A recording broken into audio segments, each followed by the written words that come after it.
ప్రార్థన.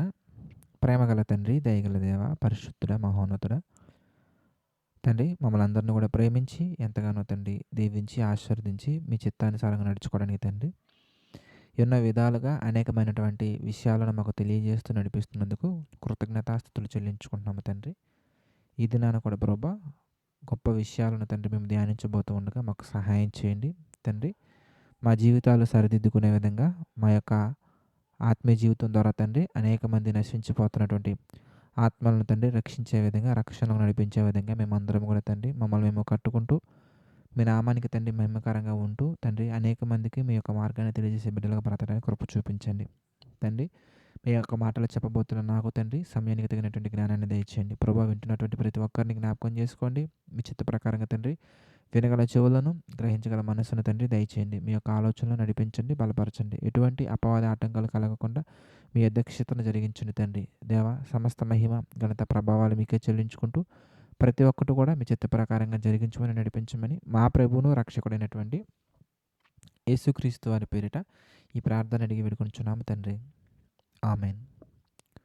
అందరికీ మన ప్రభువును రక్షకుడైనటువంటి యేసుక్రీస్తు వారి పేరిట మరొకసారి ప్రేమపూర్వకమైనటువంటి వందనాలు. ప్రియులారా, మరి ఆది కాండాన్ని మనం చక్కగా ప్రభు యొక్క కృపను బట్టి రోజు ధ్యానిస్తూ వస్తున్నాము. అందులో భాగంగా ఆది కాండం 1వ అధ్యాయంలో చాలా విషయాలను మనం చూసాం, చాలా విషయాలను ధ్యానించాం. ఒకవేళ మీరు ఎవరైనా కనుక 1వ అధ్యాయాన్ని వినకపోయినట్లయితే కనుక మమ్మల్ని కాంటాక్ట్ అవ్వండి. తప్పకుండా వాటికి సంబంధించినటువంటి వీడియోస్ మేము మీకు షేర్ చేస్తాం. లేదనుకుంటే కనుక మీరు యూట్యూబ్లో చూసినా అవైలబుల్గా ఉన్నాయి. మనది బైబిల్ కాలేజ్ ఛానల్ ఉంది కదా, జేసీ బైబిల్ కాలేజ్ అనే దాంట్లో అవైలబుల్గా ఉన్నాయి. సో ఒకవేళ మీరు కనుక తెలుసుకోవాలి, ఇంతకుముందు జరిగినటువంటి సెషన్స్ కూడా గమనించాలి, నేను ధ్యానించాలనే ఆలోచన మీకు కలిగినట్లయితే కనుక అవి చూడండి.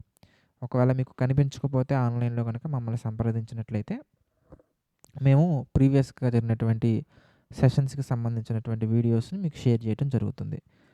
సో 1వ అధ్యాయంలో మనం ఎన్నో విషయాలు చూసాం. సృష్టి కార్యక్రమం ఎలా జరిగింది, అది మరి అందులో వచ్చినటువంటి ప్రాముఖ్యమైన ప్రశ్నలు ఏంటి, వాటికి వాక్యానుసారమైనటువంటి జవాబులు, ఇవన్నీ మనం చూడటం జరిగింది. అదేవిధంగా దేవుని యొక్క ప్రేమను కూడా మనం గమనించాం. ఆయన ఎంత చక్కగా మనల్ని ప్రేమిస్తున్నారు, మన పట్ల ఆయనకున్నటువంటి శ్రద్ధ ఎలాంటిది, మన పట్ల ఎలాంటి ఆలోచనలు ఆయన కలిగి ఉన్నారు అనే విషయాలు కూడా చూసాం మనం. మరి సైన్స్ మాట్లాడుతున్నట్టుగా మనందరం మంకీస్ నుంచి రాలేదు, కోతుల నుంచి రాలేదు. మనందరం కూడా ఏదో యాదృచ్ఛికంగా జీన్స్లో ఏదో సృష్టిలో ఏదో మ్యూటేషన్స్ అయిపోయి ఏదో జరిగిపోయి రావటం వల్ల రాలేదు. ఇదేమి మూవీస్లో చూపించే అబ్రకదబ్రా అలాగా ఇదేం జరగలేదు. ఇది ప్యూర్గా దేవుడి యొక్క సంకల్ప ప్రకారంగా మనందరం కూడా భూమి మీదకి రావటం జరిగింది. అది కూడా ఆయన యొక్క ఆలోచనల్లో ప్రథమమైన దానిగా మనల్ని ఉండే విధంగా ఆయన ఒక సంకల్ప ప్రకారంగా మనల్ని కన్నారు, ఆయన పోలికలో మనల్ని చేశారు. ఇలాంటి విషయాలన్నీ కూడా ప్రభు చిత్త ప్రకారంగా మనం 1వ అధ్యాయంలో మనం చూసాం. ఇక 2వ అధ్యాయంలో మనం వెళ్తే కనుక సింపుల్గా అర్థమయ్యేలాగా విడగొట్టాలంటే కనుక మొదటి అధ్యాయంలో మనకేం కనబడుతుందంటే ఈ యొక్క ప్రకృతి ఎలా వచ్చింది, మనిషి ఎలా వచ్చారు అనే వాటికి సంబంధించినటువంటి ఒక హిస్టరీ పాయింట్ ఆఫ్ వ్యూలో మనకు కనబడుతుంది. అంటే ఎలా జరిగింది, ఫస్ట్ రోజు ఏమొచ్చింది, సెకండ్ డే ఏం జరిగింది, థర్డ్ డే ఏం జరిగింది అనే విషయాలు మనకు కనబడతాయి. సెకండ్ చాప్టర్లో మనకేం కనబడతాయి అంటే రిలేషన్స్, అంటే సంబంధం, లేదంటే కనుక ఒకరికి మధ్యలో ఉన్నటువంటి ఆ ఎమోషన్స్, ఆ బాండింగ్స్ అన్నీ కూడా మనకి సెకండ్ చాప్టర్లో కనబడతాయి. వీటిని మనం 3 కేటగిరీస్ కింద విడగొట్టచ్చు అనమాట. అంటే సెకండ్ చాప్టర్లో మనకు కనిపించే ఆ సందర్భాలన్నీ బాగా మనం ఆలోచించామనుకోండి, మనకి 3 రకాల రిలేషన్స్ అనేవి మనకు కనబడుతూ ఉంటాయి. మొట్టమొదటి రిలేషన్ ఏంటంటే దేవుడు అలాగే మనం. అంటే ఫస్ట్ రిలేషన్ ఎవరెవరికి మధ్య ఉంటుంది, ఎందుకంటే దేవునికి మనకి మధ్యలో ఉన్నటువంటి రిలేషన్ ఎలా చూడవచ్చు మనం ఇంతకీ, ఎక్కడ చూడవచ్చు మనం ఇంతకీ అనగానే సింపుల్గా ఆది కాండము 2వ అధ్యాయము 7వ వచనం చూద్దాం. అంటే ఆ రిలేషన్ ఎంత బ్యూటిఫుల్గా ఉంటుందో చూడండి. అంటే 1వ అధ్యాయంలో మనకు కనబడుతున్నటువంటి విషయం ఏంటి ఇంతకీ, 1వ అధ్యాయంలో 27వ వచనం మనం చూసామనుకోండి. 1వ అధ్యాయంలో 26, 27 చూద్దాం. ఆది కాండము 1వ అధ్యాయము 26, 27 వచనాలు మనం చూస్తే దేవుడు మాట్లాడుతున్నారు ఏమనంటే, మన స్వరూపమందు మన పోలిక చొప్పున నరులను చేయుదము అని మాట్లాడిన తర్వాత 27లో మనం చూస్తే దేవుడు తన స్వరూపమందు నరుని సృజించెను. దేవుని స్వరూపమందు వానిని సృజించెను. ఇప్పుడు 1 అధ్యాయంలో మీరు చూస్తే ప్రతి ఒక్కటి కూడా ఎలా ఉంటాయి మనకి, ఏ విధంగా ఉంటాయి మనకి అని మనం ఆలోచించామనుకోండి. కలుగుగాక. చూడండి, చంద్రుడు అనగానే చాలా పెద్దవాడు. సూర్యుడు అనగానే చాలా పెద్దగా మనకు కనబడుతుంది. ఇప్పుడు సూర్యుడు గాని, చంద్రుడు గాని, ఈ భూమి గాని, ఈ ప్రకృతి గాని, ఈ ఆకాశం గాని, ఇవన్నీ కూడా ఎలా వచ్చాయి ఎంతకనగానే మన స్వరూపమందు మన పోలుకు చొప్పున అని ఎక్కడ మనకు కనిపించదు. మీరు చూడండి, ఆదికాండం నుంచి 1 అధ్యాయం 1వ వచనం నుంచి ప్రకటన గ్రంథం చివరి అధ్యాయం చివరి వచనం వరకు ఎక్కడ కూడా ఆయన ఆకాశంతోటి నిన్ను నా పోలిక చేసుకుందాం అనుకుంటున్నాను, నేను చేసేసాను అలాగే కనిపించదండి. కానీ మీరు చూస్తే మనిషి గురించి మాత్రం ఆయన ఎంత కేర్ తీసుకున్నారో మనకు అర్థమవుద్ది. మీరు చూడండి, ప్రతి ఒక్క దానిని కూడా నోటి మాటతో సృజించినటువంటి దేవుడు మన దగ్గరికి వచ్చేసరికల్లా, అంటే మనుషులుగా ఉన్నటువంటి మన దగ్గరికి వచ్చేసరికల్లా ఆ ఎఫెక్షన్ లేదంటే కనుక ఆ క్లోజ్నెస్, ఆ ఇంట్రెస్ట్, ఆ లవ్ మనకి కనబడుతుంది. మీరు చూడండి, 2వ అధ్యాయము 7వ వచనం మనం చూస్తేనండి, ఆదికాండము 2వ అధ్యాయము 7వ వచనం మనం చూస్తే ఎంత మార్వెలస్‌గా ఉంది చూడండి. దేవుడైన యెహోవా నేలమంటితో నరుని నిర్మించి, నేలమంటికి ఆజ్ఞ ఇవ్వచ్చుగా అంటారు కదండి. ఇప్పుడు మీరు చూసారనుకోండి, భూమికి ఆయన ఆజ్ఞ ఇవ్వలేదా? భూమితో ఆయన మాట్లాడలేదా? మనం చూస్తే 11వ వచనం మనం చూద్దాం. 11వ వచనం 1వ అధ్యాయం ఆదికాండము 1వ అధ్యాయం 11వ వచనం మనం చూస్తే, దేవుడు గడ్డిని విత్తనములిచ్చు చెట్లను భూమి మీద తమ తమ జాతి ప్రకారము తమలో విత్తనములు గల ఫలమిచ్చు ఫలవృక్షములను భూమి మొలిపించును గాకని పలుకుగా ఆ ప్రకారమైన. చూడండి, భూమికి ఆయన ఆజ్ఞిస్తున్నారు ఏమని? ఇదిగో గడ్డిని విత్తనములిచ్చు చెట్లను భూమి మీద తమ తమ జాతి ప్రకారము తమలో విత్తనములు గల ఫలమిచ్చు ఫలవృక్షములను భూమి మొలిపించు కాక ఆ ప్రకారం ఆయన అని మీరు చూసిన తర్వాత 12వ వచనం మనం చూసాం అనుకోండి. 1వ అధ్యాయం 12వ వచనం మనం చూస్తే, భూమి గడ్డిని తమ తమ జాతి ప్రకారము విత్తనములిచ్చు చెట్లను తమ తమ జాతి ప్రకారము తమలో విత్తనములు గల ఫలవృక్షములను భూమి మొలిపింపగా చూడండి, భూమి మొలిపింపగా అది మంచిదని దేవుడు చూసాను. ఒక కమాండ్ ఇచ్చారు. ఎవరికి? దేనికి? భూమికి ఆయన ఒక కమాండ్ ఇచ్చాడు. ఏమని కమాండ్ ఇచ్చారయ్యా దేవుడు అంటే, విత్తనములు గల మొత్తం అవన్నీ రావాలని చెప్పినప్పుడు ప్రజెంట్ మనం చూస్తున్నటువంటి ప్రతి ఒక్కటి కూడా భూమిలో నుంచి వచ్చినటువంటి మొక్కలు, భూమిలో నుంచి వచ్చినటువంటి చెట్లే. ఇప్పుడు అన్ని చేసినటువంటి భూమి, అంత ఇవ్వగలిగినటువంటి భూమి, అదే దాంట్లో నుంచే వచ్చేటువంటి ఒక ఆకారాన్ని ఇవ్వలేదా?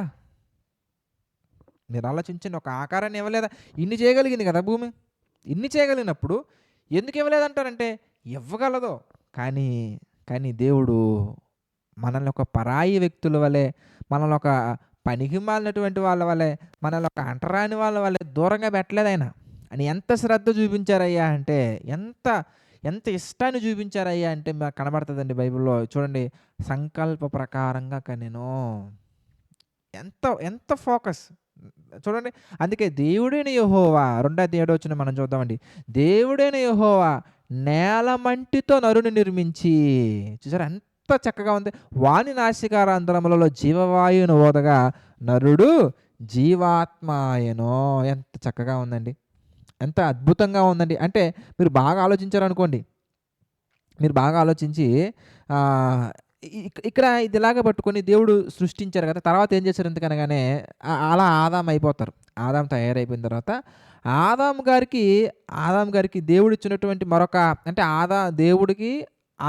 దేవుడికి మనకున్నటువంటి రిలేషన్ మనం ఇంకొంచెం డెప్త్గా వెళ్ళి మనం అర్థం చేసుకోవాలంటే మరొక కనెక్టివిటీ మనకు అర్థం కావాలి. అదేంటి ఎందుకనగానే, ద రిలేషన్ బిట్వీన్, అంటే ప్రకృతికి మనకున్నటువంటి రిలేషన్ ఏంటి ఇంతకి. ఇంకా బాగా చెప్పాలంటే కనుక, ఈ భూమి మీద జరుగుతున్నటువంటి వాటికి మనకి, లేదా ప్రకృతి మొత్తానికి మనకున్నటువంటి రిలేషన్ మనకు అర్థమైంది అనుకోండి, మరొక అద్భుతమైనటువంటి విషయం మనకు అర్థమవుద్ది. అదేంటో మనం చూడగలిగితే ఇప్పుడు దేవుడికి మనకున్న రిలేషన్ని మీరు కంటిన్యూషన్లోనే నేను రెండోది చెప్తున్నా. అంటే మొత్తం 3 మనకు కనబడతాయి. ఒకటేంటి ఇంతకనగానే, దేవునికి మనకున్నటువంటి సంబంధం ఎలా ఉందో మనం చూడాలి. రెండోది ప్రకృతికి మనకున్న సంబంధం ఏంటో మనం చూడాలి. మూడోది మనం ఆలోచిస్తే ఆదాముకి అవ్వకి మధ్యలో ఉన్నటువంటి సంబంధం ఏంటో మనం చూడాలి. ఈ 3 మనకు కనబడతాయి. అంటే సెకండ్ చాప్టర్‌లో మనకు కనిపించే వాటిని గనక మనం ఒకవేళ బ్రీఫ్‌గా అంటే చక్కగా మనం క్షుణ్ణంగా డెప్త్‌గా మనం కొంచెం ఒక్కొక్క సబ్జెక్ట్ పాయింట్ ఆఫ్ వ్యూలో మనం వెళ్ళాలంటే గనక 3 సెక్షన్స్ కింద మనం చేసుకున్నాం అనుకోండి. ఒకటి ఆ కనెక్షన్ లేదంటే గనక ఆ relation between God and the humans, అంటే మనుషులకి దేవునికి మధ్యలో ఉన్నటువంటి కనెక్షన్. అలాగే మనిషికి ప్రకృతికి మధ్యలో ఉన్న కనెక్షన్ మనం చూడొచ్చు. అలాగే మీరు చూస్తే మనిషికి తర్వాత స్త్రీ అంటే ఆదాముకి అవ్వకి మధ్యలో ఉన్నటువంటి కనెక్షన్ మనం చూడాలి. ఇప్పుడు దేవుడు మనల్ని ఎంత ప్రేమించారనేది మనకు అర్థం అవ్వాలనుకోండి. అప్పుడు మనం ఈ వేటిని చూస్తే మనకు అర్థం అవుతాయి అంటే దేవుడు మనల్ని ఎంత ప్రేమించారో అని మనకు అర్థం అవ్వాలంటే ఆ మనిషికి ప్రకృతికి పెట్టినటువంటి కనెక్షను అంటే రిలేషను, అలాగే ఆదాముకి హవ్వకి మధ్యలో ఉన్నటువంటి రిలేషన్ మనం చూసామనుకోండి, అప్పుడు మనల్ని దేవుడు ఎంత ప్రేమిస్తున్నారో మనకు అర్థమవుతుంది. ఎలా బ్రదర్ అని మీరు చూస్తేనండి, మీరు గమనించొచ్చు. ఆదికాండం 1 అధ్యాయం 1 వచనం నుంచి మీరు చూస్తే మన కంటికి కనిపిస్తున్నటువంటి ప్రతి ఒక్కటి కూడా, అంటే మనం చదువుకుంటూ వెళ్ళిపోయాం కానండి. అక్కడ భూమి కలుగును గాక, సూర్యుడు కలుగును గాక, ఆకాశం కలుగును గాక, చెట్లు కలుగును గాక అని మనం చదువుకుంటూ వెళ్ళిపోయాం కానీ మనందరం కూడా. కానీ మీరు ఆలోచించారనుకోండి, ఇవన్నీ ఆలోచించినటువంటి ఒక భక్తుడు మాట్లాడుతున్నటువంటి ఒక మాట మనం చూద్దాం. ఒక భక్తుడు అంటే దేవుని యొక్క ప్రేరేపణను బట్టి, దేవుని యొక్క ఆలోచన బట్టి ఆలోచన కలిగినటువంటి ఒక వ్యక్తి మాట్లాడుతున్నటువంటి ఒక మాట మనం చూసాం అనుకోండి. ఒక మాట మనం చూస్తే మనకేం తెలిసి వస్తుంది ఈరోజు అనేది హెబ్రీ పత్రికలో మనకు కనబడుతుందండి. హెబ్రీ పత్రిక మనం చూస్తానండి. హెబ్రీ పత్రిక మనం చూస్తే 2వ అధ్యాయంలో ఒక సందర్భాన్ని మనం చూద్దాం. హెబ్రీ పత్రిక 2వ అధ్యాయం మనం చూస్తే హెబ్రీలకు రాసినటువంటి పత్రిక 2వ అధ్యాయంలో తీశారా అందరూ కూడా? హెబ్రీ పత్రిక 2వ అధ్యాయంలో చూడండి, అక్కడ నరపుత్రుడిని జ్ఞాపకం చేసుకున్నట్టు కనుక చూడండి 6వ వచనం మనం చూద్దాం. 6వ వచనం మనం చూస్తే హెబ్రీ పత్రిక 2వ అధ్యాయము 6వ వచనం మనం చూద్దాం. చదవండి ఏముంది అక్కడ. అయితే ఒకడు ఒక చోట ఇలాగున దృఢముగా సాక్ష్యం ఇస్తున్నాడు, నీవు మనుషుని జ్ఞాపకం చేసుకున్నట్టుకు వాడే పాటివాడు, నీవు నరపుత్రుని దర్శించుటకు వాడే పాటివాడు, నీవు దేవదూతల కంటే వానిని తక్కువ వానిగా చేసితివి మహిమా ప్రభావములతో అని చక్కగా మాట్లాడుకుంటూ వస్తున్నారండి. అందులో 6వ వచనం మనం చూస్తానండి, నీవు మనుషుని జ్ఞాపకం చేసుకున్నట్టుకు వాడు ఏ పాటివాడు. ఇప్పుడు నన్ను తీసుకుందాం. నేనున్నానండి ఒక మనిషిని, అంటే మీరందరూ కూడా మనుషులే, అందరం మనుషులే. ఇప్పుడు నా గురించి మాట్లాడుకుంటే నేను ఎంత హైట్ ఉన్నానయ్యా అంటే దగ్గరగా 6 అడుగులు ఉన్నా. ఇప్పుడు 6 అడుగుల ఆకారం అని గట్టిగా మాట్లాడుతున్నాను నేను. కానీ 6 అడుగుల ఆకారం అనేది కనుక ఒక 50 సంవత్సరాల నుంచి పెరుగుతూ ఉన్నటువంటి చెట్టు దగ్గరికి వెళ్ళి నుంచొని నా ఆకారాన్ని ఆ చెట్టుని చూస్తే ఎలా ఉంటుంది మీరు చెప్పండి. బనీ ఎంట్రీ అంటే ఒక పెద్ద మర్రి చెట్టు దగ్గరికి వెళ్ళి ఆ చెట్టు దగ్గర ఉంటే ఆ చెట్టు ఓడల్లో సగం ఉంటానని మీరు చెప్పండి. ఉండే అవకాశమే లేదు. ఇప్పుడు హిమాలయ పర్వతం పెద్దదని మనం మాట్లాడుకుంటూ ఉంటాం, అలాగే కేటు శిఖరం పెద్దది అని మాట్లాడుకుంటుంటాం. ఇప్పుడు పెద్ద పెద్ద కొండలు, అలాగే పెద్ద పెద్ద మహాసముద్రాల దగ్గరికి వెళ్ళాల్సిన అవసరం. సముద్రం దగ్గరికి వెళ్ళాం అనుకోండి. ఇప్పుడు సముద్రం అనే పదం కంటే కూడా సముద్రానికి సంబంధించినటువంటి ఒడ్డు దగ్గర ఉన్నటువంటిదే ఒక బీచెస్ కింద మనం పెట్టుకుంటుంటారు, బీచ్ అంటారు దాన్ని. ఇప్పుడు ఒక వైజాగ్లో ఉన్నటువంటి బీచ్ దగ్గరికి కానీ, లేదంటే కనుక మనకి మచిలీపట్నంలో ఉన్న బీచ్ దగ్గరికి మనం వెళ్ళామనుకోండి, మన కన్నుచూపు మేరలో కనబడుతుంది ఆ సముద్రం. కన్నుచూపు మేర దాటి మనకు కనబడుతుంది సముద్రం. అంటే ఎటు చూసినా కానీ ఇంకా లోపలికి ఇంకా ఏదో ఉన్నట్టుగా మనకు కనబడుతుంటుంది. బీచ్లో అక్కడ ఉన్నటువంటి ఆ వాతావరణం వరకు మన కంటికి కనిపించే ఆ వాతావరణం వరకు మీరు చూసినా కానీ ఆ సముద్రంతో పోలిస్తే మనిషి ఎంత హైట్ ఉంటాడు మీరు చెప్పండి. అసలు పోల్చగలమా? సముద్రం ఇన్నింతలు పెద్దగా ఉంటుంది అని మనం పోల్చగలమా మీరు చెప్పండి మనిషితోటి? ఇగో మనిషి ఎంత ఉన్నాడు కాబట్టి, మనిషి 6 అడుగులు కాబట్టి సముద్రం అనేది మనిషికి ఇన్ని రెట్లు పెద్దగా ఉంది అని చెప్పగలమా? అక్కడ దాకా ఎందుకండి. మనం కనుక 10th ఫ్లోర్లో మనం ఉన్నాం అంటే ఒక పెద్ద బిల్డింగ్ మనం తీసుకొని 10th ఫ్లోర్లో మనం ఉన్నాం. గ్రౌండ్ ఫ్లోర్లో ఒక 10 మంది మాట్లాడుకుంటున్నారు. 10th ఫ్లోర్లో మనం ఉన్నాం, గ్రౌండ్ ఫ్లోర్లో ఒక 10 మంది మాట్లాడుకుంటున్నారు. 10th ఫ్లోర్లో నుంచి మనం చూసాం అనుకుని గ్రౌండ్ ఫ్లోర్లో ఉన్న 10 మంది ఎలా కనబడతారు మనకి? 6 అడుగులు ఉన్నట్టుగానే మనకు కనబడతారా? సరే కనబడుతున్నారు అనుకుందాం. ఇప్పుడు 100 ఫ్లోర్స్ ఉన్నటువంటి ఒక పెద్ద బిల్డింగ్ తీసుకుందాం, 100 ఫ్లోర్లు ఉన్న బిల్డింగ్ తీసుకుందాం. అప్పుడు టాప్ ఫ్లోర్లో మనం ఉన్నాం. టాప్ ఫ్లోర్లో మనం ఉండి అక్కడి నుంచి అంటే 100 ఫ్లోర్ అంటే 100 అంతస్తుల నుంచి మనం కనుక భూమి మీద అంటే కింద గ్రౌండ్ ఫ్లోర్లో మాట్లాడుకుంటున్నటువంటి వాళ్ళు మనం చూసాం అనుకోండి, కనబడతారు మనకు కనబడతారు క్లియర్గా? కనిపించరండి. అక్కడ దాకా ఎందుకు? బాగా పట్టి చూసినా కానీ కష్టమే గ్రౌండ్ ఫ్లోర్లో ఉన్నటువంటి వాళ్ళు 100 అంటే 100 ఫ్లోర్లోనే నిన్ను చూడటం. అంటే ఒకే ప్లేసు, ఒకటే అపార్ట్మెంటు ప్లేస్ కూడా ఒకటే, అపార్ట్మెంట్ ఒకటే. 100 ఫ్లోర్లో ఉన్నటువంటి ఒక మనిషిని గ్రౌండ్ ఫ్లోర్లో ఉన్నవాడే చూడలేనప్పుడు, గ్రౌండ్ ఫ్లోర్లో ఉన్నటువంటి ఒక మనిషిని 100 ఫ్లోర్లో ఉన్నటువంటి వాడే చూడలేనప్పుడు, ఒకవేళ మనం కనుక విమానం వేసుకుని పైకి వెళ్ళిపోయాం అనుకోండి, లేదా ఒక ఏరోప్లేన్లో మనం పైకి వెళ్ళిపోయాం అనుకోండి, ఏరోప్లేన్లో మనం వెళ్తూ ఉంటే మనకి కనబడతారండి? ఇక్కడ ఉన్నటువంటి కింద ఉన్నటువంటి వాళ్ళు మనకు కనబడతారండి? కనబడే అవకాశం లేదండి. ఒకవేళ కనిపించిన చిన్న చీమల్లా ఉంటారండి.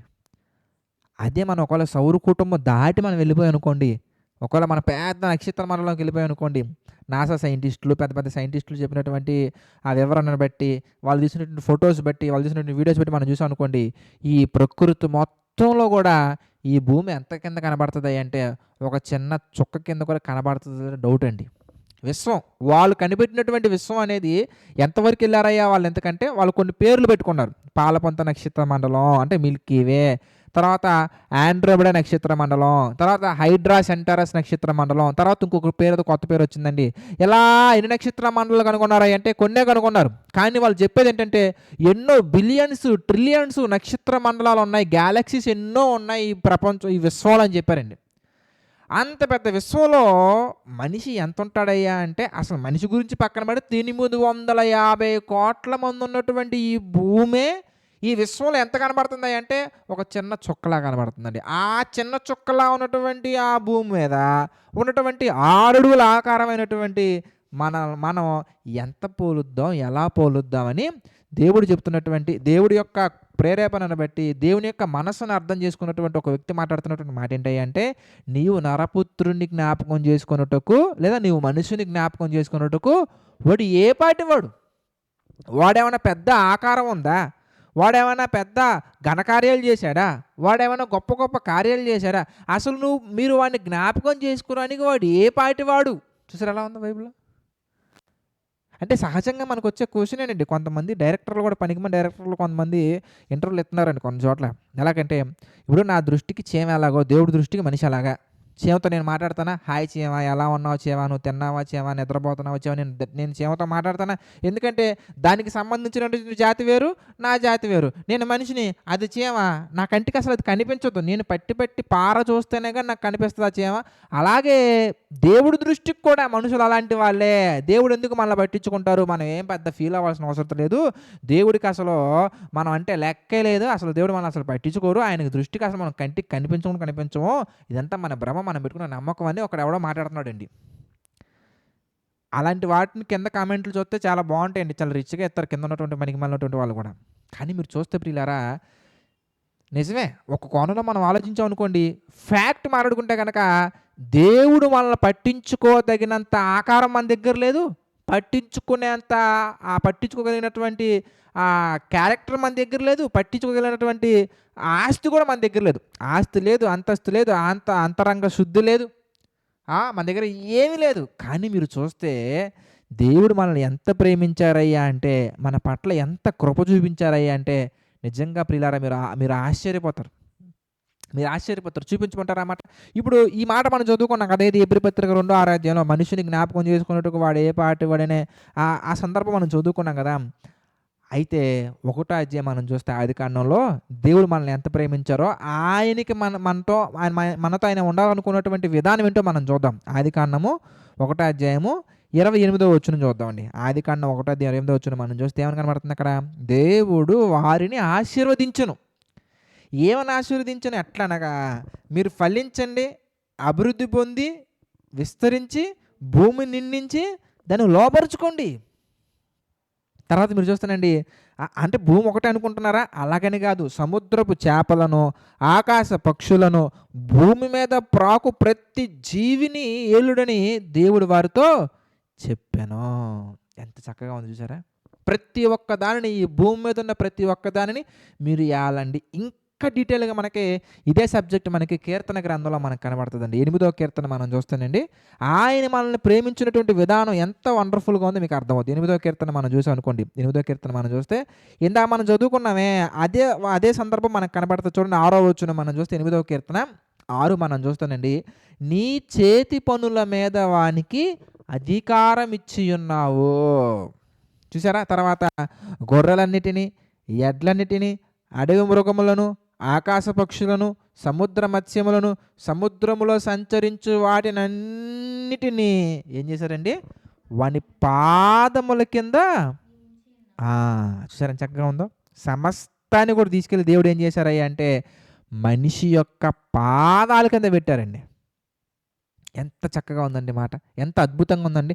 ఏంటిని పెట్టారు? ఎందుకంటే ఆయన కష్టపడి చేసి, దేవుడు కష్టపడి చేసి, మీరు చూస్తే ఒక మాట మనకు కనబడుతుందండి. ఆదికాండంలో 2వ అధ్యాయం మనకు ఒక మాట మనకు కనబడుతుంది. ఏంటి? ఆదికాండం 2వ అధ్యాయం మనం చూస్తేనండి 2వ వచనం మనం చూద్దాం. ఆదికాండము 2వ అధ్యాయము 2వ వచనం మనం చూస్తే, దేవుడు తాను చేసిన తన పని. చూసారా ఏమనుంది అక్కడ? దేవుడు తాను చేసిన మన పని కాదు, మనుషుల పని కాదు, తాను చేసినటువంటి తన పని 7వ దినములోగా సంపూర్తి చేసి, తాను చేసిన తన పని అంతటి నుండి 7వ దినమున విశ్రమించను. ఆయన కష్టపడి నిర్మించుకున్నటువంటి ప్రకృతి మీద, ఆయన పనిగా చేసుకున్నటువంటి భూమి మీద, ఆయన పనిగా చేసుకున్నటువంటి ఆకాశం మీద, ఆయన పనిగా చేసుకున్నటువంటి నక్షత్ర మండలాల మీద, ఆయన పనిగా చేసుకున్నటువంటి ఆకాశ పక్షుల మీద, ఆయన పనిగా చేసుకున్నటువంటి సముద్రపు చేపల మీద, ఆయన పనిగా చేసుకున్నటువంటి ప్రతిదీ సంపూర్ణంగా ఉన్నటువంటి ప్రతి దాని మీద దేవుడు ఏం చేశారయ్యా అంటే మనిషికి అధికారం ఇచ్చారు. అదే మాట మనం చూస్తున్నామండి. నీ చేతి పనుల మీద వానికి అధికారం ఇచ్చి ఉన్నావు. మనిషిని జ్ఞాపకం చేసుకోవడానికి వాడు చిన్నోడే, అసలు చిన్నోడు అంటే అనుకో లేదండి, అంటే లేదండి. ఈరోజు నువ్వు ఒక బండి నడపగలుగుతున్నావన్నా, ఒక కారు నడపగలుగుతున్నావన్నా, అంటే టెక్నికల్ వర్డ్స్లో మనం టెక్నికల్ టెర్మినాలజీలో మనం ఆడుకుంటే కనుక, ఒక బండి నడుపుతున్నావన్నా, ఒక కారు నడుపుతున్నావన్నా, ఒక ఫ్లైట్ నడుపుతున్నావన్నా, ఒక షిప్ నడుపుతున్నావన్నా, సముద్రం మీద నువ్వు అలా వెళ్ళిపోతున్నప్పుడు ఆ సముద్రం నీ మాట ఎందుకు లోపడుతుందయ్యా అంటే సముద్రాన్ని తీసుకొచ్చి నీ పాదాల కింద పెట్టారు కాబట్టి దేవుడు. అంత పెద్ద సముద్రం నీకంటే ఎన్నో రెట్లు పెద్దదే, అసలు పోల్చలేము. అంత పెద్ద సముద్రంలో నువ్వెంత అలా ఎగిసి పెడితే అవునందా? అంటే ఒక సముద్రం అనేది మనకి చాలా పెద్దది. దాని గురించి మనం మాట్లాడుకున్నా కానీ సముద్రం ఒకటే కాదు, కారు అయినా కానీ, ఒక పెద్ద జేసీబీ అయినా కానీ, సముద్రం అది పెద్ద పెద్ద జేసీబీలు ఉంటాయి, మీరు చూసే ఉంటారు, పెద్ద పెద్ద జేసీబీలు ఉంటాయి. అంత పెద్ద జేసీబీలు అయినా కానీ ఎలా పెద్ద పెద్ద జేసీబీలు కానీ, సముద్రం మీద నడిపే పెద్ద పెద్ద షిప్పులు కానీ, ఇవన్నీ ఎలా అయ్యా జరుగుతున్నాయి, ఎలాగయ్యా వినగలుగుతున్నాయి, ఎలాగయ్యా మన మాట వెంటనే మీరు చూసారనుకోండి, అదిగో మనకు కనబడుతున్నటువంటి మాట ఏంటి ఒకసారి చదువుకుందాం మనం. ఒకసారి అది కీర్తన 8వ అధ్యాయము 6వ వచనం చదువుకుందాం. ఒకసారి చదవండి, ఏముంది అక్కడ? నీ చేతి పనులన్నిటి మీద వానికి అధికారం ఇచ్చి ఉన్నావు.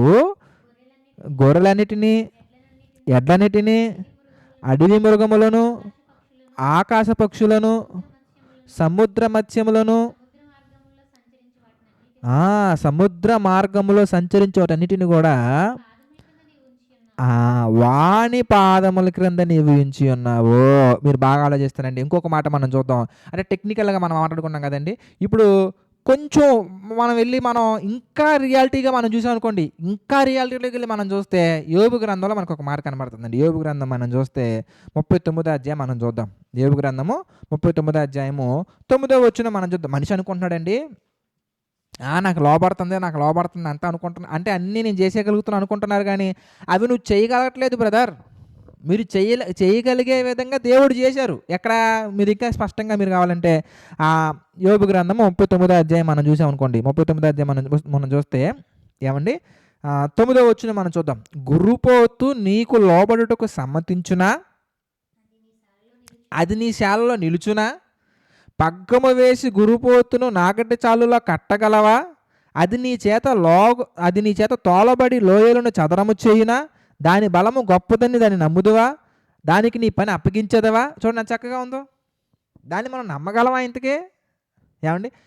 అది నీకు లోబడే తత్వం కనుక నీకు ఒకవేళ దేవుడు తీసేసి ఉంటే, లోబడే తత్వాన్ని కనుక ఆ గురుపోతుకు తీసేసి ఉంటే నువ్వు దాని కొమ్ము దగ్గర ఎలా ఉంటావో ఒకసారి ఆలోచించండి బ్రదర్. పొరపాటున చూసుకోకుండా దాని కాలు కనుక మన మీద పడింది అనుకో, ఇంట్లో ఉంటాయి కదండి బఫెలోస్, బఫెలోస్ ఉంటాయి కదా, పాలు తీయడానికి వెళ్ళినప్పుడు అది వాంటెడ్గా కాదు, వాంటెడ్గా నిన్ను తన్నాలేనో లేదంటే నీ మీద కాలేసి నిన్ను సంపాదన కాకుండా పొరపాటున దాని కాలు కనుక దాని కాలుకు డెక్క అంటారు దాన్ని, అది కనుక నీ పాదం మీద పడింది అనుకో, వారం రోజులు కుంటుతూ ఉంటాం. ఏంటి, పొరపాటున అది ఫోకస్ చేయకుండా దాని కాలు కింద నీ కాలు పడితే, అదే ఫోకస్ చేసి కనుక అది నీ మీదకి వచ్చింది అనుకో, ఏమైనా ఉందా మీరు చెప్పండి ఒకసారి? ఏమైనా మనం ఆలోచించగలమా? అక్కడ దగ్గర బెస్ట్ ఎగ్జాంపుల్ అంటే డాగ్స్ని పెంచుకుంటారండి ఇళ్లలో. డాగ్స్ని పెంచుకున్నప్పుడు ఓనర్కి బాగా దగ్గరైపోతుంది.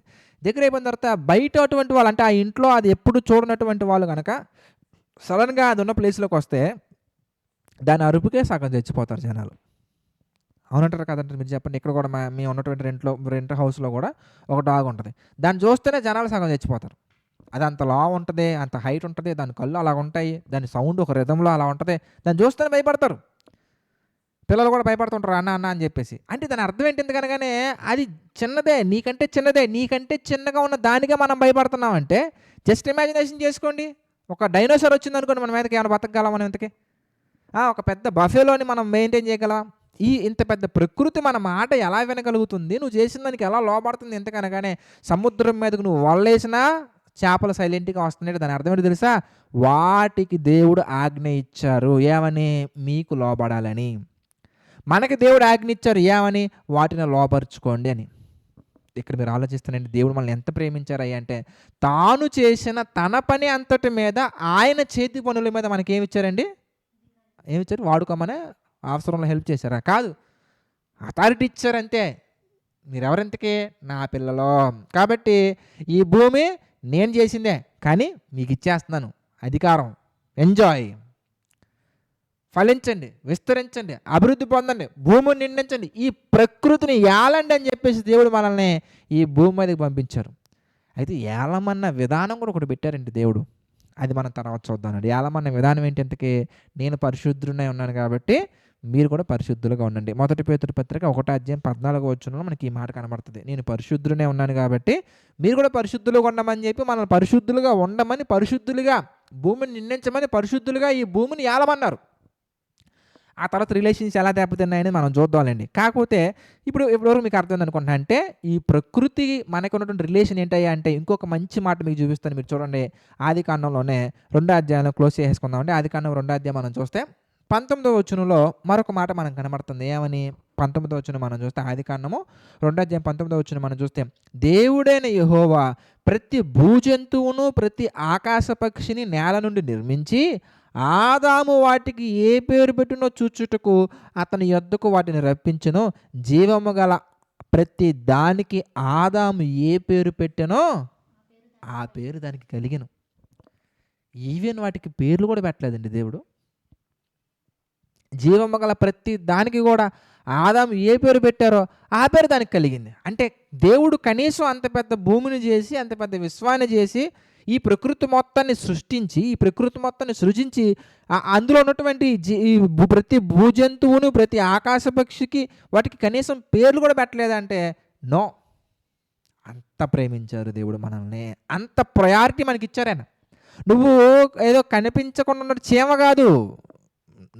నీ ఆలోచనలో చూసాం అనుకోండి, మనం ఎంత దేవుడికి చిన్నవాళ్ళం, మనం ఏం కనబడతాం అనుకుంటాం. మనం మన ఆలోచనతో చూసాం అనుకోండి, ఈరోజు ఉండి రేపు పోతావరా, నేడుండి కొంతసేపు కనబడి అంతలో మాయమైపోయే ఆవిరి వంటి వాళ్ళవరా మనం. అది మన కోణంలో మనం చూస్తే ఆవిరి వంటి వాళ్ళమే, కానీ ఆయనకి మనం ఆవిరి వంటి వాళ్ళం కదా. ఆయనకి మనం అంతా ఎంతయ్యా అంటే, ఆయన చేసిన ప్రకృతి మొత్తాన్ని తీసుకొచ్చి మన చేతిలో పెట్టలా, మన పాదముల కింద పెట్టిన పదాలు చూడండి ఎంత అద్భుతంగా ఉన్నాయో.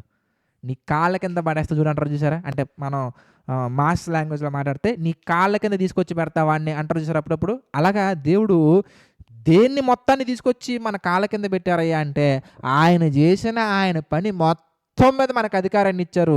ఈ ప్రకృతి మొత్తాన్ని తీసుకొచ్చి మన కాళ్ళ కింద పెట్టారు. అంతేకాకుండా ప్రియులారా, అందులో మీరు బాగా ఆలోచిస్తానండి, మనుషులుగా మనకి ఆయన ఎంత అథారిటీ ఇచ్చారయ్యా అంటే, ఆయన ఆయన సృజించినటువంటి ప్రతి భూజంతువుకి, ప్రతి ఆకాశ పక్షికి, జీవము గల ప్రతి దానికి కూడా ఆదాము ఏ పేరు పెట్టినో ఆ పేరు దానికి కలిగను. ఇంకా మీరు చూస్తే 20వ వచనంలో ఏమనుందండి, అప్పుడు ఆదాము సమస్త పశువులకును, ఆకాశ పక్షులకును, సమస్త భూజంతువులకును పేర్లు పెట్టెను. దేవుని నామానికి మహిమ కలుగును గాక. అంత గొప్పగా ప్రేమించారండి దేవుడు. మీరు ఆలోచిస్తే సెకండ్ చాప్టర్‌లో చాలా ఎమోషన్స్ ఉంటాయండి. చాలా ఎమోషన్స్, చాలా లవ్, చాలా ప్రేమ మనకు కనబడుతుంటదండి. దేవుడు మనల్ని ఎంతెంత ప్రేమించారు, ఎంత గొప్పగా ప్రేమించారు, ఎంత ప్రయారిటీ మనకిచ్చారో దేవుడు మనకు కనబడతదండి. ఇప్పుడు చర్చ్ ఓపెనింగ్ ఉందండి. చర్చ్ ఓపెనింగ్‌కి లేదంటే కనుక ఎవరో ఒక అకేషన్ జరుగుతూ ఉంది. ఫ్యామిలీ అకేషన్ జరుగుతుందండి. ఫ్యామిలీ అకేషన్ నన్ను పిలిచారండి. నన్ను పిలిచినప్పుడు అక్కడ అన్నీ ఆళ్ళే చేసుకుంటారా? పనులన్నీ ఆళ్ళే చేసుకుంటారు. కానీ మెయిన్ థీమ్స్ ఉంటాయి చూసారా? మెయిన్ థింగ్స్ దగ్గర మాత్రం నన్ను నుంచోబెడతారు. ఒకసారి చర్చ్ యానివర్సరీకి మనకు తెలిసినటువంటి బ్రదర్ వాళ్ళ యొక్క చర్చ్ యానివర్సరీకి మనం వెళ్ళాం. వెళ్ళినప్పుడు ఆ ప్రతి ఈవెంట్‌లో కూడా బ్రదర్ మీరు రండి, బ్రదర్ మీరు చేయండి, బ్రదర్ మీరు చేయండి. ఈవెన్ దో అక్కడ ఉన్నటువంటి వాళ్ళు పెద్దోళ్ళు. వయసు పరంగా ఆలోచిస్తే నాకంటే పెద్దోళ్ళే.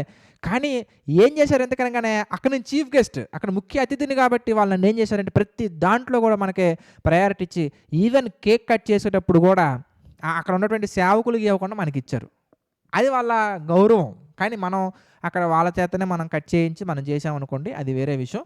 కానీ మీరు బాగా ఆలోచిస్తే ఇక్కడ కూడా మీరు చూస్తానండి, మరి కంటికి అంటే కొంతసేపు కనపడి అంతలో మాయమైపోయే ఆవిరి వంటి ఆకారం కలిగినటువంటి ఆవిరి వంటి ఈ జీవితం కలిగినటువంటి ఒక మనిషికి భవిష్యత్తులో అలాగ మారిపోతాం కదండి. ఆవిరి వంటి జీవిత కాలం కలిగినటువంటి ఒక మనిషికి దేవుడు ఏం చేశారయ్యా అంటే, ఇదిగో అలా మనం ఫోకస్ చేసి చూసినా కూడా ఈ ప్రకృతి మొత్తంలో భూమే ఆవగించంత ఉంటుందండి. భూమి ఆవగించేంత ఉంటుంది. ఇంక అందులో మనం ఎంత ఉంటే మీరు ఉంచుకోండి. అలాంటి చిన్న మనిషికి ఉఫ్ఫని ఊస్తే చనిపోయే మనిషికి దేవుడు ఉఫ్ఫని ఊస్తే చచ్చిపోతామండి మనం. ఆయన అలా ఊపిరి విడవగా మన ఊపిరి ఉండవదండి ఫస్ట్. ఆయన కన్నెర్ర చేస్తేనే సముద్రం మొత్తం వచ్చేస్తుంది. మొత్తం అందరిని ముంచేస్తుంది. పెద్ద పెద్ద కరోనాలు, పెద్ద పెద్ద తుఫాన్లు వచ్చేస్తాయి. ఆయన కన్నెర్ర చేస్తేనే. ఇక ఉఫ్ఫని ఊస్తే మనం బతుకుతామా? ఆయన కనుసన్నెలతో మనల్ని చంపగల, మృతులుగా చేయగల కెపాసిటీ ఉన్న ఆ సర్వశక్తుడు, ఆలోచనకర్త, ఆశ్చర్యకరుడు, నిత్యుడగు తండ్రి, బలవంతుడైనటువంటి దేవుడు ఆయన ఏం చేశారంటేనండి, ఆయన పనంతటి మీద కూడా మనల్ని అధికారిగా పెట్టి ఆయన పనంతటిని తీసుకొచ్చి మన పాదాల కింద పెట్టారంటే ఎంత ప్రేమిస్తున్నారండి మీరు ఆలోచించండి దేవుడు మనల్ని. మీరు మనస్సు పెట్టి చదివితే కనుక ఈ సెకండ్ చాప్టర్లో ఎన్నో ఎమోషన్స్ ఉంటాయండి. అంటే ఆయన మనకి ఇచ్చినటువంటి ప్రయారిటీ ఎంత గొప్పగా ఉంటుంది, ఆయన మనల్ని చూసినటువంటి కోణం ఎంత గొప్పగా ఉంటుంది, ఆయన మనల్ని ఆశీర్వదించిన విధానం ఎంత గొప్పగా ఉంటుంది, అసలు మనం అంటే ఆయనకి ఎంత ఇష్టమో మనకు అర్థమైపోద్దండి. మనం చదువుకుంటాం కదా యోహాను సువార్త 3:16 వచనంలో. ఏమని చదువుకుంటాం యోహాను సువార్త 3:16 వచనంలో? దేవుడు లోకమును ఎంతో ప్రేమించును. ఎంత ప్రేమించారు అంటే ఆయనకున్నదంతా మనకిచ్చి ప్రేమించారు. ఎంత అని మనం ఒకవేళ క్యాలిక్యులేషన్ మనం పెట్టగలిగాం అనుకోండి, ఆయనకున్నదంతా, ఆయన చేసిందంతా మనకి ఇస్తారు అంతే. మనం కొత్త నిబంధనకి వెళ్ళేసరికి మనకు ఇంకొక విషయం మనకి కనబడుతుంది. ఏంటి ఎందుకనగానే ఆదికాండం మొదటి అధ్యాయంలో మనకి ఏం కనబడుతుంది అంటే, ఆయన చేసినదంతటి మీద మనకు అధికారాన్ని ఇచ్చారు. ఆయన చేసిన అంతటిని తీసుకొచ్చి మన పాదాల కింద పెట్టారు. మనం కొత్త నిబంధన మత్తయి సువార్తలోకి వెళ్ళేసరికి మనకు ఒక విషయం అర్థమవుతుంది. ఏంటంటే ఆయన సొంత కుమారుని కూడా మన కొరకు వెనుదీయక మనకి అప్పగించాను. మనకి ఇచ్చారండి ఆయన. మన పాపముల నిమిత్తము తన కుమారుని బలిగా మనకి ఇచ్చారండి. అంత ప్రేమించారండి దేవుడు మనల్ని. కనుక ఆ రిలేషన్ బిట్వీన్ గాడ్ అండ్ మనం, అంటే దేవునికి మనకు ఉన్నటువంటి ఆ సంబంధం ఎంత అద్భుతంగా ఉందనేది మనకి ఇక్కడ కనబడుతుందండి. ఈ ప్రకృతిని చూసి మనిషి వెర్రవీగుతున్నాడు కానీ ప్రకృతిలో అది కనిపెట్టా, ఇది కనిపెట్టా, ఏం కనిపెట్టాడు మనిషి ఇంతకీ? చాలా కనిపెట్టారులేండి. చాలా కనిపెట్టారు. నడవటం దేనికని చెప్పేసి సైకిల్ కనిపెట్టారు, తొక్కడం దేనికని చెప్పేసి బైక్ కనిపెట్టారు, అమ్మ బైక్ మీద వెళ్తుంటే ఎండ తగులుతుందని చెప్పి కారు కనిపెట్టారు, కారులో కూడా సాటిస్ఫాక్షన్ లేదని చెప్పేసి ఏసీ కార్లు కనిపెట్టారు, కారు కంటే స్పీడ్గా వెళ్దామని చెప్పేసి ఎక్కువ మందిని తీసుకెళ్ళాలని చెప్పి ట్రైన్లు కనిపెట్టారు. చాలా కనిపెట్టారులేండి. కానీ అందులో ఉన్నటువంటి దేవుని ప్రేమ తప్ప అన్నీ కనిపెట్టారు వాళ్ళు. కానీ దేవుడు మాత్రం ప్రేమించి మనకి ఇవన్నీ ఇచ్చాడు. మనిషి ఆయన ప్రేమ తప్ప అన్నీ కనిపెట్టేశాడు. ఇదంతా ఎలా వినగలుగుతుందో మన మాట? భూమిలో నుంచి ఇనుము తీయగలుగుతున్నావంటే నువ్వు తీస్తున్నప్పుడు భూమి నిన్ను ఎందుకు అపోజ్ చేయట్లేదు? భూమి నిన్ను ఎందుకు ఆపట్లేదు? ఎందుకు ఆపట్లేదు అయ్యా అంటే, భూమిని తీసుకొచ్చి నీ పాదాల కింద పడేశాడు కాబట్టి భూమి మౌనంగా ఉంది. ఒక్కసారి కనుక భూమి ఎదురు తిరిగితే ఎలా ఉంటుందో తెలుసా? ఒక్కసారి కనుక ఆ సముద్రం ఎదురు తిరిగితే ఎలా ఉంటుందో తెలుసా? ఒక్కసారి కనుక దేవుడు లోబడమని ఆజ్ఞాపించినటువంటి ఈ ప్రకృతి ఎదురు తిరిగితే ఎలా ఉంటుందో మీకు తెలుసా? అదిగో ఆ సందర్భాలు కూడా మనకు బైబిల్‌లో కనబడతాయండి. మనం బిలాము దగ్గర మనం చూడొచ్చు. ప్రకృతిలో ఉన్నటువంటి ఒక గాడిద ఏం చేస్తది బిలాముకి? ఎదురు తిరుగుతది. ఏమని? ఎందుకు ఎదురు తిరిగింది? దేవుడు మళ్ళీ ఆజ్ఞాపించారు. ఏమనంటే, అదిగో బిలాముకి మనం ఎలాగైనా బుద్ధి చెప్పాలి. మనకు కనబడుతుంది మోషే మీద ఎదురు తిరిగినటువంటి వాళ్ళందరిని కూడా భూమి అలా చీలి లోపల అలా చక్కగా పాతిపెట్టేసింది. సముద్రానికి ఆజ్ఞాపిస్తారు ఆయన పెద్ద పెద్ద తుఫానులు రమ్మని. 148వ కీర్తనలో మనం చూడొచ్చు ఈ విషయాలన్నీ కూడా. కనుక ప్రకృతి కనుక మన మీద ఎదురు తిరిగింది అనుకోండి, ఏం చేస్తాం? ప్రభువుని ఆరాధించడం మానేసి మళ్ళీ న్యూస్ పేపర్లో టైటిల్స్ పెట్టుకుంటాం, కన్యారా చేసిన ప్రకృతి చల్లారేది ఎప్పుడని. కనుక ఇదంతా కూడా దేవుడు మనల్ని ప్రేమించి మనకిచ్చినటువంటిది. ఇంకా దేవుడు అక్కడ ఆగలేదండి. ఆయన ఎంత ఎంత వ్యక్తపరిచారయ్యా తన ప్రేమనంటే, ఎంత వ్యక్తపరిచారయ్యా మనం చూస్తున్నాం. 20వ వచనం మనకు కనబడుతుంది. మీరు చూడండి 20వ వచనంలో మనకేం కనబడుతుంది అయ్యా అంటే, ఆదికాండం 2:20 వచనం మనకేం కనబడుతుంది ఇంతకీ? అప్పుడు ఆదాము సమస్త పశువులకును ఆకాశ పక్షులకును ఏమండి సమస్త భూజంతువులకు పేర్లు పెట్టెను. అయినను ఆదామునకు సాటి అయిన సహాయం లేకపోయాను. అతనికి లేకపోయాను. వెంటనే మళ్ళీ ఆదాముకి సాటి అయిన సహాయం ఉంటే బాగుంటుంది, ఆదాముకి జత ఉండాలి, ఆదాముకి తోడుగా ఉండాలి ఒకరని చెప్పేసి దేవుడు ఏం చేశారు ఎంతకనగానే ఆయన యొక్క ఆదాము యొక్క పక్కటెముక నుండి చక్కగా స్త్రీని నిర్మించినట్టుగా మనకు కనబడుతుందండి. కనబడుతుంది. ఇక్కడ మళ్ళీ వాళ్ళిద్దరి మధ్యలో ఎమోషన్స్ మనం చూడొచ్చు. ఎవరిద్దరి మధ్యలో? ఆదాము అవ్వక మధ్యలో ఎమోషన్స్ మనం చూడొచ్చు. మళ్ళీ ఆదాము ఎలా మాట్లాడుతున్నాడో మీరు చూడండి. అంటే కొంతమంది అంటూ ఉంటారు కదండి. ఇప్పుడు కొంతమంది ఎలా ఆలోచిస్తూ ఉంటారంటే, అంటే బయట ఉన్నటువంటి జనాలు ఆలోచించే విధానం ఎలా ఉంటుందంటే, ఈ అమ్మాయి చాలా అందంగా ఉంది, ఆ అమ్మాయి చాలా అందంగా ఉంది. కొంతమంది చూడండి, అబ్బా ఆ అమ్మాయి ఎంత మధురంగా మాట్లాడుతుందో, ఎంత మధురంగా పాటలు రాస్తుందో, ఎంత చక్కగా అన్ని లక్షణాలు ఉన్నాయో, ఎంత చక్కగా ఆమె చంద్రబింబం వల్లే ఉంది అని కొంతమంది పోలుస్తుంటారు కదండి. ఇప్పుడు నేను అంటాను, ప్రపంచంలో అందంగా ఉన్నటువంటి ఏ ఒక్క అందమైన అమ్మాయి అయినా కానీ ఎక్కడి నుంచి వచ్చారయ్యా అంటే, అదిగో అవ్వ దగ్గర నుంచి వచ్చినటువంటి వాళ్ళే. అంటే ఇంత అందాలన్నీ కలిపినటువంటి ఆమె అక్కడ ఉన్నప్పుడు, అప్పుడు ఆదాము గారు మాట్లాడుతున్న మాటలు మీరు చూడండి ఎలా ఉన్నాయి. ఇంతకీ ఆదాము గారు ఏమంటున్నారు ఇంతకీ 23వ వచనంలో? ఆదాము ఇట్లనెను ఏమని? నా ఎముకలలో ఒక ఎముక. చూసావా మళ్ళీ అలా మాట్లాడుతున్నారు? నా ఎముకలలో ఒక ఎముక, నా మాంసములో మాంసము, ఇది నరుల్లో నుండి తీయబడను కనుక. ఆమె కూడా పేరు పెట్టేస్తున్నాడు నారి అనబడినని. చూసారు ఎలా అయిపోతున్నారు ఆయన? అంటే ఆమె కూడా నారి అనబడినని చెప్పేస్తున్నారండి ఆదాము గారు. అంటే ఆమెను చూసిన తర్వాత ఆదాము గారిలో వచ్చినటువంటి ఆనందం కానీ, ఆ ఆప్యాయత కానీ, అనురాగం కానీ, ఆ మమకారం కానీ ఎలా ఉన్నాయి అంటే, నిజంగా ఆదాము అంత గొప్పగా మాట్లాడగలిగే విధంగా మీరు చూస్తే ఆదామును మాట్లాడమని దేవుడు ఏం చెప్పలేదండి. ఇక్కడ చెప్పారు 19వ వచనంలో చెప్పారు, ప్రతి జంతువుకి ప్రతి ఆకాశ పక్షికి పేరు పెట్టమని చెప్పారు, కరెక్టే. కానీ ఇక్కడ మాత్రం ఏం చెప్పలా. 21వ వచనం 22వ వచనం మనం చూసాం అనుకోండి. 22వ వచనం మనం చూస్తే, తర్వాత దేవుడైన యెహోవా తాను ఆదాము నుండి తీసిన పక్కటెముకను స్త్రీగా నిర్మించి ఆమెను ఆదాము వద్దకు తీసుకుని వచ్చారు అంతే.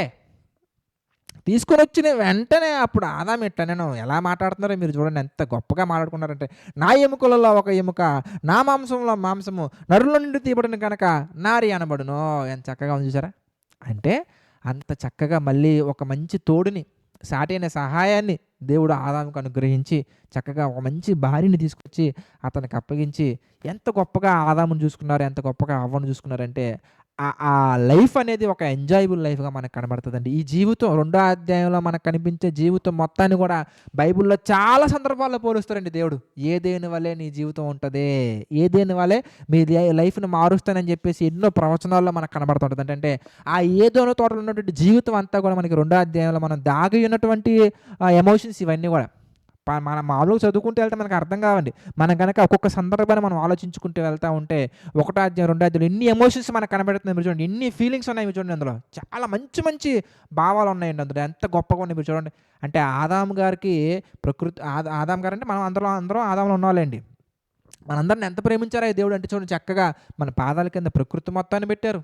చక్కగా ఆయన మరి 3వ అధ్యాయం మీరు చూసారనుకోండి, ఒక వచనం మనకు కనబడుతుందండి. ఆదికాండము 3వ అధ్యాయంలో ఒక వచనం మనకు కనబడుతుంది. మీరు చూడండి 3వ అధ్యాయం 8వ వచనం మనం చూసాం అనుకోండి. చల్లపూటను ఆదామును అతని భార్యయు తోటలో సంచరించుచున్న దేవుడైన యెహోవా స్వరము విని. చూసారా? తోటలో సంచరించుచున్నటువంటి దేవుడైన యెహోవా స్వరం విని. అంటే తోటలో చక్కగా మళ్ళీ ఆయన కూడా వచ్చి వాళ్ళతో సహవాసం చేస్తున్నారంటే, ఆయన కూడా వచ్చి వాళ్ళతో చక్కటి సంబంధం కలిగి ఉన్నారంటే, ఆయన కూడా మంచి ఎక్స్పీరియన్సెస్ కలిగి ఉన్నారంటే, సచ్ ఎ బ్యూటిఫుల్ ఫ్యామిలీ అండి. అంత గొప్ప ఫ్యామిలీ. ఈ రిలేషన్స్ అన్నీ మనకెక్కడ కనబడతాయంటే, రెండో అధ్యాయంలో మనకు కనబడతాయి. మీకు ఫస్ట్ ఎపిసోడ్‌లో మీతో మాట్లాడాను. ఆదికాండం ప్రారంభించిన ఫస్ట్ ఎపిసోడ్‌లో మీతో మాట్లాడాను. ఆదికాండంలో ఏదైతే ఉంటాయో అవన్నీ కంటిన్యూషనే మిగిలినటువంటి 65 పుస్తకాలని చెప్పాను చూసారా? అంటే ఆదికాండంతో కలిపి 66 కదండీ. ఆదికాండంలో ఉన్నటువంటి విషయాలు కంటిన్యూషన్ మనకి మిగిలిన 65 పుస్తకాలని చెప్పాను కదండీ. ఈ మూడో అధ్యాయంలోకెళ్ళిన తర్వాత ఏం జరుగుద్దంటేనండి, రెండో అధ్యాయంలో ఉన్నటువంటి ఈ రిలేషన్స్ అన్నీ ఒక్కొక్కటి బ్రేక్ చేసుకుంటూ వస్తారండి. ఎవరు? ఆదాము. ఆ బ్రేక్ అయిపోయినటువంటి రిలేషన్స్‌ని, అంటే మూడో అధ్యాయంలో బ్రేక్ అయిపోయిన రిలేషన్స్‌ని మళ్ళీ అతికించడం కోసం ప్రకటన గ్రంథం వరకు వెళ్ళాల్సొచ్చింది.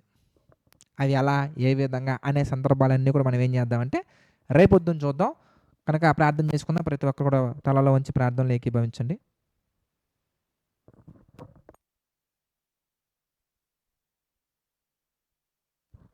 ప్రేమగల తండ్రి, దయగల దేవ, పరిశుద్ధుడ, ఎన్నో విషయాలను మాకు తెలియజేశారు, నడిపించారు. అందును బట్టి మీకే మహిమ, ఘనత, ప్రభావాలు చెల్లించుకుంటున్నాను తండ్రి.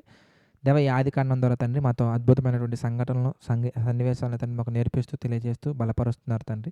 అందును బట్టి మీకే మహిమ, ఘనత, ప్రభావాలు చెల్లించుకుంటున్నాం తండ్రి. మీ ప్రేమలో బలపరచండి, నడిపించండి. ప్రభు, ఈ బైబిల్ స్టడీని తండ్రి ఎంతమంది అయితే ఫాలో అవుతున్నారో వాళ్ళందరిని దీవించండి, ఆశీర్వదించండి తండ్రి. ఈ పరిచర్య ముందుకు సాగడానికి ఎవరెవరైతే తండ్రి సహకారులకు నిలబడుతున్నారో వాళ్ళందరినీ ఆశీర్వదించమని, నింపమని, బలపరచమని మా ప్రభువును రక్షకుడైన యేసుక్రీస్తు వారి పేరిటి ప్రార్థన అడిగి వేడుకొనుచున్నాము తండ్రి. ఆమేన్.